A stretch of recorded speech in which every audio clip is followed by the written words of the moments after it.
नमस्कार, ओम शांति। आज हम बैठे हैं गुजरात ग्लोबल रिट्रीट सेंटर के किचन गार्डन में। यहाँ पर हमारे साथ देव भाई हैं जो समर्पित रूप से वैसे तो सुख शांति भवन अहमदाबाद में सेवा करते हैं, लेकिन समय समय पर यहाँ आकर इस किचन गार्डन की भी देखभाल करते हैं। तो हम इनसे जानना चाहेंगे कि ये इनको शौक़ है, कब से ये इस चीज़ को कर रहे हैं, तो इनका परिचय लेते हैं और आगे की जानकारी प्राप्त करते हैं। ओम शांति। ओम शांति। तो आप बताइए कि आप कहाँ के रहने वाले हैं और ये जो पेड़ पौधों के साथ आपका जो इतना स्नेह है, ये कब से आपके अंदर आगे आया, मतलब आपके अंदर कब से ये इमर्ज हुआ? ऐसे तो बाबा का ज्ञान में आने के बाद जब पता चला कि प्रकृति, पुरुष, परमात्मा, इनका अविनाशी नाटक 5000 साल का कैसे ड्रामा चलता है जी। और हम प्रकृति की सेवा कैसे कर सकते हैं जी। क्योंकि जो प्रकृति हमें ऑक्सीजन देता है, हमारा भरण पोषण करता है, उसके लिए हम क्या रिटर्न देते हैं। तो मेरा प्रकृति के प्रति ऐसा लगा कि हमें भी उसके प्रति कुछ कंट्रीब्यूशन होना चाहिए। मनसा वाचा कर्मणा, उनको वाइब्रेशन दे, उनको ध्यान रखे और जितना होता है केमिकल खाद आदि थोड़ा डालना बंद करे। नेचुरल गोमूत्र या गोबर, उन उन चीज़ों से इनका ग्रोथ भी अच्छा होता है जी। और आप ग्रीनरी मेंटेन होता है और इन प्रकृति के कनेक्शन में आने से हमारे मन को सुकून मिलता है। आप भी देखना, आपके घरों में भी जब झाड़ पौधे होते हैं कितना मज़ा आता है। ऐसे ही नेगेटिव एनर्जी निकल जाएगा ऑटोमेटिक। जब भी आप टेंशन हो, दुखी हो, आप देखना जो भी झाड़ पौधे उसके पास जाओ, मन चेंज हो जाएगा, मज़ा आएगा। तो ये जो आपने जैसे कहा कि परमात्मा का ज्ञान मिलने के बाद आपने प्रकृति के प्रति अपना आपके अंदर आकर्षण पैदा हुआ, लेकिन मैं जानना चाहूँगा कि आप मूल रूप से जहाँ से है वहाँ भी मेरे ख्याल से बहुत अच्छी हरियाली रहती है। आप उड़ीसा के हैं जैसे कि आपने बताया था, तो वहाँ भी काफ़ी हरियाली रहती है। तो क्या बचपन में भी आपको इसी प्रकार से प्रकृति के प्रति लगाव था?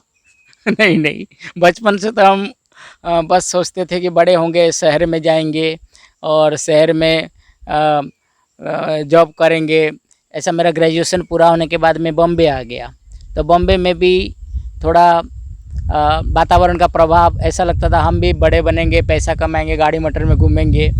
लेकिन जब भगवान का ज्ञान मिला, देखा कि अभी समय क्या चल रहा है, हमें क्या करना है, तब धीरे धीरे मैंने देखा, अपने आप को समेटा और अभी पूरे रूप से भगवान की सेवा में समर्पित है।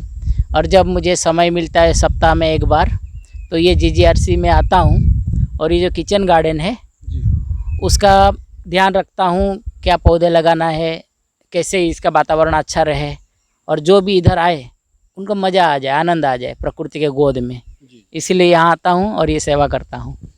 तो जैसे आपने पहले इसमें किचन गार्डन में भ्रमण करवाया, तो अनेक प्रकार के पौधे, क्योंकि मैं नाम नहीं जानता लेकिन कई तरह के पौधे मैंने देखे हैं, तो किस किस प्रकार के पौधे आपने यहाँ लगा रखे हैं? इसमें कुछ ऐसे जो दवा जड़ी बूटी ऐसा काम करते हैं, जैसे इधर पीछे पपैया का है, ये जितना 50 जितना पपैया है। फिर एक ओडोडुसी बोलते हैं, जहाँ सर्दी खांसी आएगा होगा, थोड़ा भी वो पानी में उबाल के पी लोगे 3 दिन में आपको फर्क पड़ जाएगा, कफ बफ सब निकल जाएगा। फिर ये हमारा देखना जिसको हम सरगवा बोलते हैं, ड्रम स्टिक के झाड़, ये भी 8-10 लगे हुए हैं। फिर इधर पारिजात बोलते हैं, पारिजात करके एक झाड़ है। अगर ज़्यादा नहीं, दिन में 2-3 मिनट भी वो झाड़ के पास जाएंगे तो हमारा जो नेगेटिव एनर्जी है, ऐसा लगेगा कि हम पूरा प्योर और अंदर से जैसे फील होगा कि प्यूरिफिकेशन का, व्यर्थ विचार खत्म हो जाएगा। ये प्रकृति का। और आपको मालूम होगा पहले से जैसे हमारा साधु संत से द्वापर युग के बाद उन्होंने कोई भी झाड़ के पास जाते थे, जैसे तुलसी हो, वेला हो, पारिजात हो, जैसे वो झाड़ उनसे बात करता था, उनको पता चलता था ये झाड़ में ये गुण है, ये करने से हमारा शरीर से ये बीमारी ठीक हो जाएगा। और आजकल तो देखो डॉक्टर्स भी बोल रहे हैं कि खाली पैर थोड़ा चलो, ज़मीन में, मिट्टी में, पानी में, प्रकृति के कनेक्शन में आओ तो आप निरोगी रहोगे। तो ये बॉडी और माइंड फिट एंड फाइन, बस आप कुदरत के गोद में जाओ, आप खुद ही फील करोगे। तो आपने बहुत अच्छी ये जानकारी दी। अब मैं ये जानना चाहूँगा कि आपने कुछ जड़ी बूटियों के रूप में पौधे बताए हैं, तो कुछ ऐसे पौधे भी हैं या कुछ सब्जियों का भी आपने यहाँ उत्पादन करते हैं, ये भी कुछ बताइए। कौन कौन सी सब्जियाँ आप लगाते हैं यहाँ पे? अभी जैसे गल का तुरिया ये सब लगाया है, जी गल का आना शुरू हो गया। फिर वो साइड में जो लेमन ग्रास बोलते हैं जी। वो हमने लगाया, जो सभी को मिले। इससे पहले सुहाबाजी लगाए थे, जीजीआरसी में सभी घरों में दिए थे हम लोग। अच्छा और उसके पहले टमाटर लगाया था।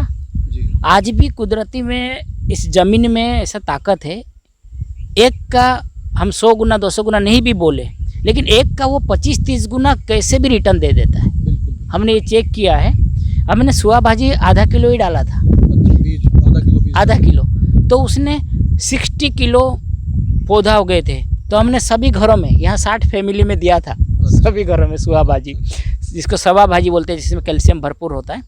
तो वो चीज़, फिर पालक किए थे, मेथी किए थे, अभी पुदीना भी है, जी मिंट जिसको बोलते हैं वो भी है। ये सब बैंगन के पौधा है, मिर्ची है और ये करेला है। अच्छा तो ऐसे हम कुछ ना कुछ जैसे सीजन के हिसाब से कुछ ना कुछ लगाते रहते हैं, और जिससे हमें लगता है कि हमें कुछ कुदरत से रिटर्न भी मिले, ज्ञान योग भी हो, थोड़ा वातावरण अच्छा बने। माना ये क्या है, जैसे जीरो होता है, बिना उसके आगे एक के कोई वैल्यू नहीं रहेगा जीरो के, जी जी उसके आगे कोई ना कोई 1-2 कुछ नंबर चाहिए।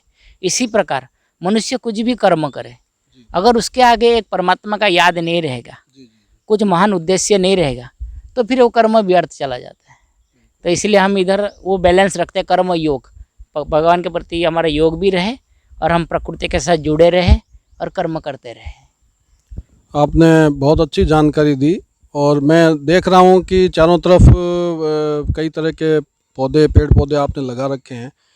लेकिन एक बात कहना चाहूँगा कि कोई भी कार्य करें तो उसमें परमात्मा का सहयोग तो अपनी जगह होता ही है, किंतु हमें स्थूल रूप से कुछ सहयोगी आवश्यक होते हैं, तभी हम इस कार्य को कंप्लीट कर सकते हैं, इसको कार्य को सुचारू रूप से चला सकते हैं। तो क्या आप इस कार्य को करने में आपको यहाँ पूरा सहयोग मिल जाता है? हाँ, बिना टीम वर्क से तो कुछ भी नहीं हो सकता। जी लेकिन जो स्वेच्छा से सामने से वॉलंटियरली ऑफर करता है कि चलो हम भी सेवा करेंगे, प्रकृति के साथ जुड़ेंगे, तो लोग यहाँ आते हैं, योग भी करते हैं, कोई अपनी रीति कुछ ना कुछ बीज भी डालते हैं, कोई झाड़ पौधे का कहाँ थोड़ा साफ सफाई, कटाई करना, घास निकालना, कोई ना कोई आते हैं, सब सेवा करते हैं। और पूरा टीम वर्क से हमारा ये सेवा चलता है। आपस में एक टीम स्पिरिट है कि हम अच्छे वाइब्रेशंस फैलाएंगे, धरती को स्वर्ग बनाएंगे। जैसे हमारा जगदीश भाई जी थे, एक ब्रह्मा कुमारी में, उन्होंने 250 बुक्स लिखे हुए। वो कहते थे एक्ट लोकली थिंक ग्लोबली, लोग कहते हैं, लेकिन हमारा एक्ट भी ऐसा हो जैसे ग्लोबली, अकेले के नहीं, हम सभी के लिए कर रहे हैं, जिसके कारण एक ग्लोबलाइजेशन हो जाता है, वसुंधैव कुटुंबकम की भावना आता है। तो ये कर्मयोग से, धीरे धीरे कर्मयोग से हमें ऐसा फीलिंग्स आएगा ये सब हमारा है, सब हाँ हम सभी के हैं। तो ये भाव आता है, जिसके कारण हम कुछ भी करते हैं उसमें चमक आ जाती है, हाँ, सहयोग भी मिल जाता है। तो अभी देखिए, हम एक चीज़ मैं आपसे पूछना और चाहूँगा कि भाई आपको ये इतना ज़मीन मिला है, तो इस ज़मीन का आप जो है, क्योंकि ज़मीन जो होती है वो नेचुरली अगर आप कुछ भी नहीं करेंगे तो भी अपनी तरफ से वो कोई ना कोई घास उगा देगी, कुछ पौधा उगा देगी, तो प्रकृति का काम है देना। तो ज़मीन पे तो हम जो चाहें वो हम लगा सकते हैं, लेकिन सभी के पास ज़मीन उपलब्ध नहीं है। लोग घरों में रहते हैं, फ्लैट्स में रहते हैं, तो मुश्किल से उनके पास जो है 4x6 की या 2x6 की बालकोनी होती है, किसी के पास छत होती है। तो आप क्या इस बारे में बता सकते हैं कि क्या छत पे या बालकोनी में भी छोटे मोटे ऐसे पौधे लगाए जा सकते हैं, जिनसे दिनचर्या, जैसे रोज़ हमें क्या चाहिए, मिर्ची चाहिए, धनिया चाहिए, छोटे मोटे जो, बाकी तो सब्जियां इतनी संभव नहीं है, प्रयास करें तो हो सकता है, तो क्या छत पे भी इस प्रकार की सब्जियां उगाई जा सकती हैं? हो सकता है, लेकिन उसके लिए थोड़ा प्रकृति प्रेमी होना पड़ेगा कि, और आप करके देखो, आपका माइंड बॉडी धीरे धीरे एनर्जेटिक बनने लगेगी। प्रकृति के साथ आपका कनेक्शन होगा, वो आपको एनर्जी देगा, क्योंकि हमारा बॉडी भी जो है ये भी 5 तत्वों से बना हुआ है, और ये प्रकृति भी है वो भी 5 तत्वों से। तो आपका एक कनेक्शन होगा। अगर आपके पास जगह कम है, टेरेस में हो, गैलरी है, बालकनी, जो भी थोड़ा बहुत जगह है, उसमें छोटे छोटे कुंडे में मिर्ची उगा सकते हो, कोथिमीर उगा सकते हो। उसके बाद हाँ, धनिया जो है, धनिया उसको इसको गुजरात में कोथिमीर बोलते हैं इसके लिए। हाँ, धनिया, पुदीना, बहुत इजी चीज़ें कुंडे में। और उसमें क्या है ना, उसका रूट ज़्यादा डेप्थ भी नहीं होता है, इसीलिए 1-2 इंच की मिट्टी में भी ये सब उग जाएंगे। हाँ, पुदीना है, मिर्ची है, अपना जैसे बैंगन भी उग जाएगा। बैंगन में भी ज़्यादा रूट नहीं चाहिए उसमें। और वो क्या ना, आपके घर में वेस्ट मटेरियल होता है ना, जैसे बाल्टी है टूट गया है, कुछ भी, बाल्टी टूट जाता है। और इसमें क्या है, कहते हैं where there is will there is way. Interest है तो आप कुछ भी कर सकते हो, बस खाली थोड़ा इंटरेस्ट करना है, कुछ नहीं। 1-2 से शुरू करो, फिर धीरे धीरे कब बढ़ जाएगा आपके बगीचा, छत भी भर जाएगा, आपको पता भी नहीं चलेगा। और बहुत इजी चीज़ें हैं। थोड़ा गोबर का आजकल मिलता भी है, कंपोस्ट जिसको बोलते हैं, वो 1 किलो का भी मिलता है। बस शुरू करो। झाड़ पौधे जो है बस खाली करके देखो, और प्रैक्टिकल अनुभव जो है आपको 1 महीने में आपका माइंड, बॉडी, वातावरण सब चेंज हो जाएगा। बस तुलसी का पौधा भी लगा दोगे तो 24 आवर्स ऑक्सीजन देगा कम से कम। और कभी चाय बनाना है, काढ़ा बनाना है, डाल दो थोड़ा तुलसी का पत्ता, लेमन ग्रास, कुछ नहीं तो तुलसी का पत्ता, लेमन ग्रास, पुदीना, ये भी रख दोगे तो घर में आपका मेडिसिन मिल गया। तो ये भी आपको फ़ायदा हो जाएगा। बस करके देखना है और करो, देखो मज़ा आएगा। अच्छा, एक चीज़ और मुझे अभी जो आप बता रहे थे तुरंत ध्यान में आई है कि घरों में सब्जियां बनती हैं, टमाटर बनता है, आलू, भिंडी, गोभी, जो भी बनते हैं, तो हम उसका छिलका उतारते हैं, तो वो लगभग क्या होता है कि हम डस्टबिन में डाल के कचरे में डाल देते हैं। तो मैंने ऐसा सुना है कि इन जो छिलके बचते हैं या कोई सब्जी बच जाती है, सड़ जाती है, ख़राब हो जाती है, कच्ची जो सब्जी होती है, तो क्या इनसे कोई खाद बनाने का कोई प्रोसेस होता है कोई इस तरह से, जिसका उपयोग हम खाद के रूप में कर सकते हैं? कर सकते हैं, हमारे यहाँ भी हमने किया है। और दूसरा, इसमें छाछ भी जो बचता है जी, अगर ज़्यादा हमको मेहनत नहीं करना है तो छाछ में भी हो सकता है, चाय पत्ती में भी हो सकता है। और घर में हर दिन क्या होता है कि कुछ ना कुछ तो छिलका निकलता ही है, वेस्ट मटेरियल अपना सब्जियों का।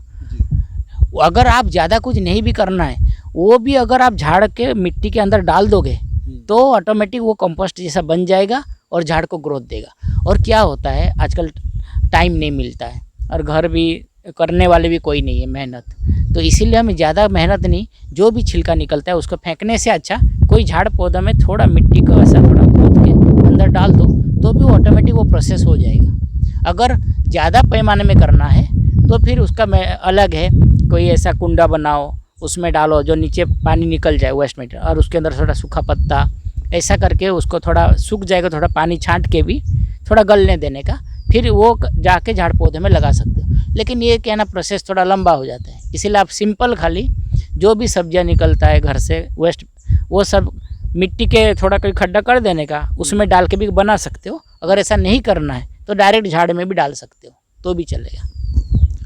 तो हमने भाई साहब से बहुत अच्छी जानकारी प्राप्त की। इन्होंने किस प्रकार से, सबसे पहले तो ये बताते हैं आपको कि इन्होंने इस ज़मीन को हरा भरा बनाया है, बिल्कुल विदाउट केमिकल, कहाँ भी कोई डाला नहीं। अच्छा, इधर जितना भी आप देख रहे हो, ये हम सब गौमूत्र में इधर छाछ, गुड़ और बेसन का उधर ड्रम बनाया है, बड़े बड़े ड्रम रखा है ना, तो उनमें से हम ये दवा डाला है, लेकिन विदाउट केमिकल।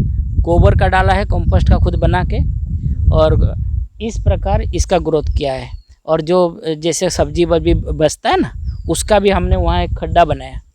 हाँ, उधर सब इकट्ठा डालते हैं, वो भी हम थोड़ा थोड़ा इसमें डालते हैं, जो मट्टी को फर्टिलाइज करता है, उर्वर करता है। क्योंकि यहाँ अगर वो केंचुआ बोलते हैं ना, या जो होते हैं, वो किसान का दोस्त, वो क्या होता है, अंदर ऑक्सीजन जाने देता है। क्योंकि जितना अंदर ऑक्सीजन जाएगा, हाँ, उतना पौधे को भी बढ़ने में, माना उसका फ्रेंड है वो होगा तो मज़ा आएगा।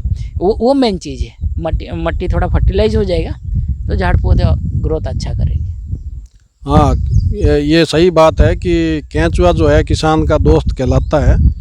तो भाई साहब ने बहुत अच्छी जानकारी दी। और सबसे बड़ी बात है कि मेरे ख्याल से जब ये आपको ज़मीन मिली थी तब इतना इसमें कुछ नहीं था, शायद जंगली घास होगी, और इस जंगली घास को आपने मिटा करके सब साफ़ करके और इतना हरा भरा बनाया है। इतने अच्छे अच्छे पलाश का पेड़ भी कम मैं से कम देख रहा हूँ। 50-60 प्रकार की झाड़ें हैं। अनेक और कोई भी पेड़ ऐसा नहीं है कि वो एक ही पेड़ है, मतलब सारे सारे पेड़ एक जैसे नहीं है, अलग अलग पेड़ है यहाँ पे। यहाँ पे शहतूत बादाम का है, पेड़ भी है, बादाम, बादाम का है, जामुन जामुन, है। कौन कौन से पेड़ है यहाँ पे? देखो ये मोरिंगा बोलते हैं ना, हाँ, मोरिंगा है, जामुन है, फिर जामफल बोलते हैं ना, अमरूद, अमरूद। अमरूद है, आम है, पारिजात है, ये निर्गुंडी बोलते हैं वो है, फिर पपैया है, फिर लेमन ग्रास, फिर आंवला का 4-5, आंवला का 5-7 झाड़ है देखो। और शहतूत का भी मैंने देखा। हाँ, सैतूर का भी 5-7 है। इसी प्रकार का वेराइटीज माना कम से कम 40-50 प्रकार का तो होंगे। तो विभिन्न प्रकार के पेड़ आप यहाँ जब कभी आएंगे तो आप देखेंगे, और मेरे ख्याल है कि जब आएंगे आप तब तक तो और कुछ इसमें ग्रोथ हो चुकी होगी। और मैं पीछे मैंने देखा है कि कई तरह के पेड़ों के आपने जो है वो ला के रखी है, जो आप लगाने वाले हैं। लगभग वो भी 50-60 पेड़ हाँ, मुझे लग रहे हैं, पौधे आपने ला रखे हैं क्यारी से उठा करके। और पूरा तो बॉर्डर जो है ना, हाँ, पूरा बाम्बू में पूरा बॉर्डर कवर किया है। अच्छा। बाम्बू का इतने इतने हो गए। तो बैम्बू पेड़ भी यहाँ लगे हुए हैं। तो सबसे बड़ी बात मैं अब यही कहना चाहूँगा कि मेहनत करेंगे तो उसका फल ज़रूर मिलेगा, इसमें कोई भी शक की बात नहीं है। आप जितनी मेहनत करते हैं उतना ही परमात्मा और प्रकृति से जब आप जुड़ते हैं तो प्रकृति का तो नियम यही है, एक दीजिए 100 पाइए। क्योंकि ज़मीन के अंदर आप एक बीज डालते हैं और बदले में प्रकृति हमें 100 जो है उसके बीज देती है। चाहे आप गेहूं डालते हैं, सरसों डालते हैं, राई डालते हैं, जो भी पौधा लगाते हैं, आपको एक बीज डालना होता है तो उसके 100 जो है आपको फल मिलते हैं, पौधे मिलते हैं, क्या सब्जियां मिलती हैं। तो मैं बहुत बहुत आपको बधाई देता हूं कि आपने इतनी मेहनत करके, परमात्मा की कृपा से आपको ये प्रेरणा मिली और परमात्मा आपके साथ हमेशा साथ है, तभी आप इतना जो है निमित्त भाव से कर पा रहे हैं और आपको दिन प्रतिदिन सहयोग मिलता जा रहा है। और निकट भविष्य में जब हम भी यहाँ आएंगे, समय समय पर आते रहते हैं, और जब भी यहाँ आएंगे तो अवश्य यहाँ पे आपको जो है सहयोग देंगे। किसी भी प्रकार का जो भी पौधारोपण करना हो, जो आपके निर्देशन में हम ये सीखेंगे, ताकि हम आगे भी लोगों को सिखा सकें कि भी इस प्रकार से आप जो है एक प्रकार से शुद्ध जो है सब्जियां प्राप्त कर सकते हैं। तो इन्हीं शब्दों के साथ हम आपसे विदाई लेते हैं, फिर किसी नए मेहमान के साथ आपसे मुलाकात कराएंगे। इन्हीं शब्दों के साथ धन्यवाद। ओम शांति।